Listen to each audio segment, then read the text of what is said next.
कभी कभी हमें लगता है कि जो ट्रिप हमने प्लान की है वो वैसे ही कंप्लीट होगी, पर यह हो ये जरूरी नहीं। और अच्छा ही होता है कि कभी कभी हमारा प्लान फेल हो जाए, क्योंकि जब प्लान फेल हो जाता है ना, तो समझ लो कि रोचक किस्से और कहानियां मिलने वाली हैं, जिसे जब भी याद करेंगे हमारे चेहरे पर एक बड़ी सी स्माइल आएगी, जिसे बताते बताते हम कभी नहीं थकेंगे। इस ट्रिप में हमारे साथ कुछ ऐसा ही हुआ है, और एक बार नहीं, बार बार हुआ है। और यही कारण है कि स्पीति मेरी अब तक की सबसे बेस्ट ट्रिप साबित हुई है। तो हमारा प्लान फेल होने के किस्से इसी सफर से शुरू होने वाले हैं, और बहुत ही मजा आने वाला है। साथ ही आपको बहुत कुछ जानने मिलेगा।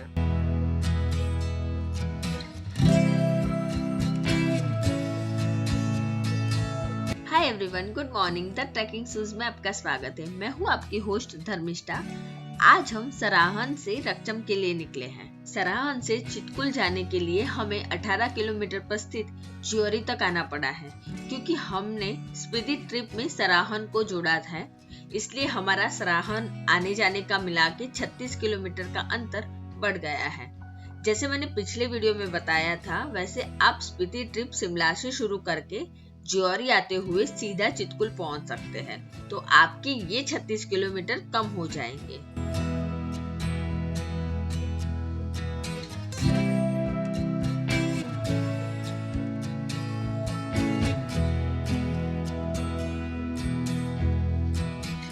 सतलुज नदी के साथ सुंदर नजारे देखते हुए हमने किन्नौर रीजन में प्रवेश किया।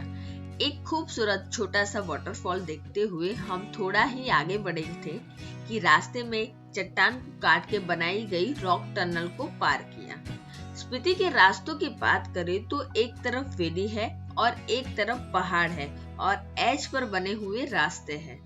वही रास्ते में आए तरंडा माता के मंदिर के दर्शन करते हुए हमने आगे का रास्ता तय किया। हम गाने सुनते हुए, बातें करते हुए खूबसूरत पहाड़ी सफर का मजा ले रहे थे।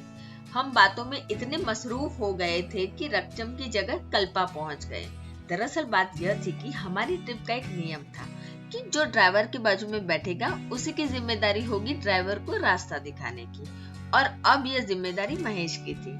पर महेश और ड्राइवर दोनों ही हमारे साथ बातों में लगे हुए थे। तो हुआ यूं कि हमें करचम से राइट टर्न लेके सांगला होते हुए रकचम और चितकुल जाना था, जिसकी बजाय हम 65 किलोमीटर सीधा आगे निकल गए। वहां से वापस न आके हम कल्पा में ही रुक गए।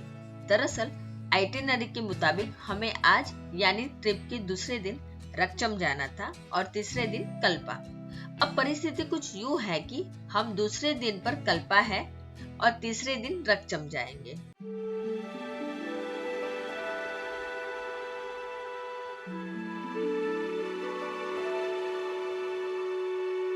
कल्पा में हमने एक मंदिर और एक मोनेस्ट्री की मुलाकात ली। मोनेस्ट्री के बगल में एक अनाथ आश्रम भी था, तो हमने परमिशन लेके 3 से 4 घंटे वहां के बच्चों के साथ बिताए।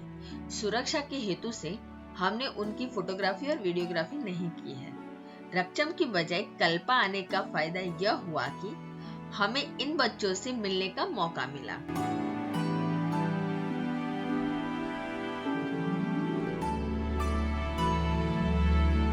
मेरे तीसरे दिन की शुरुआत यहाँ से दिखते खूबसूरत किन्नौर कैलाश के व्यू के साथ हुई है। कल्पा इस खूबसूरत व्यू के लिए तो प्रसिद्ध है ही, साथ ही यह श्याम शरण नेगी के गांव के तौर पे भी प्रसिद्ध है, जो आजाद भारत के पहले वोटर हैं। कल जो मंजिल हमसे अनजाने में छूट गई थी, आज उसी से मिलने निकल रहे हैं। बिल्कुल, हम रकचम जा रहे हैं, पर उससे पहले कल्पा का वो पॉइंट जिसे सुसाइड पॉइंट कहते हैं, वहां से पहाड़ों को देखना तो बनता है। ये सुसाइड पॉइंट कल्पा से 5 किलोमीटर के अंतर पर स्थित है। वहां से आगे जाते हैं तो रागी गांव आता है।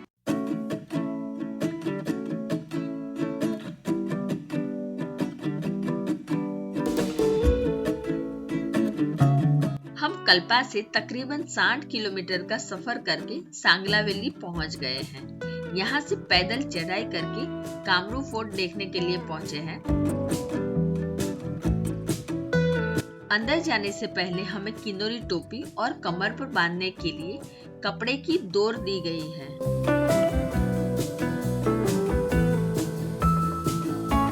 इस परिसर में माता कामाख्या देवी का मंदिर है। ये जो फोर्ट है वो 7 मंजिला बताया जाता है। यहाँ रही महिला गार्ड ने मेरे पूछने पर बताया कि माता कामाख्या के नाम पर इस जगह का नाम कामरू पड़ा था और स्थानिकों का कहना है कि यहाँ 122 जितने राजाओं ने शासन किया है। मैंने यहाँ दरवाजे पर बहुत सारे संगीत वाद्य भी देखे। उसके बारे में बताया कि ये वाद्य त्योहारों के वक्त माता की पूजा अर्चना के समय बजाए जाते हैं। सांगला से हम 14 किलोमीटर पर स्थित रकचम पहुंचे हैं। आमतौर पर स्पीति ट्रिप में लोग चितकुल रुकते हैं, पर हमें भीड़ से थोड़ा दूर रहना था, इसके लिए हम रकचम रुके हैं। शंभू लॉन्ज में सामान रख के हम चितकुल के लिए निकले हैं, जो रकचम से 12 किलोमीटर पर स्थित है। आज का लंच हमने चितकुल में हिंदुस्तान के आखिरी ढाबे पे किया। यहाँ की कढ़ी और राजमा चावल औसम थे।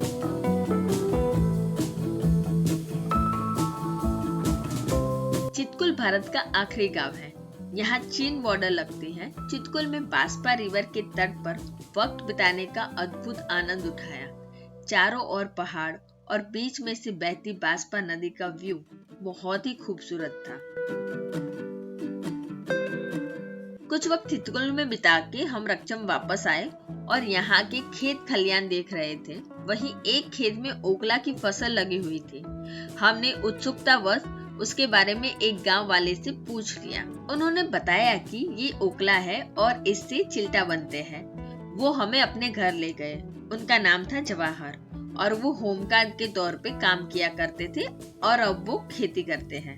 रास्ते में हमारे मित्र जय ने एक सज्जन के भारी सामान को उठाते हुए चलने का एक्सपीरियंस भी किया। जवाहर भाई की माताजी ने हमें ओकले के चिल्टे बना के खिलाए। साथ ही बताया कि इसका आटा डायबिटीज में लाभदायी है। इतना ही नहीं, उन्होंने हमें आटे की एक पोटली भी भर दी। उनकी ये मेहमान नवाजी हम कभी नहीं भूल पाएंगे। इस गांव में ज्यादातर घर लकड़े के हैं और जवाहर भाई का घर भी लकड़े का था। उनके विंडो से जो व्यू दिख रहा था उसे देख के हुआ कि यहीं बस जाओ। तो पता चला कि यहाँ घर सिर्फ गांव वाले ही खरीद या बेच सकते हैं। यहाँ तक कि पड़ोसी गांव के लोग भी यहाँ प्रॉपर्टी नहीं खरीद सकते।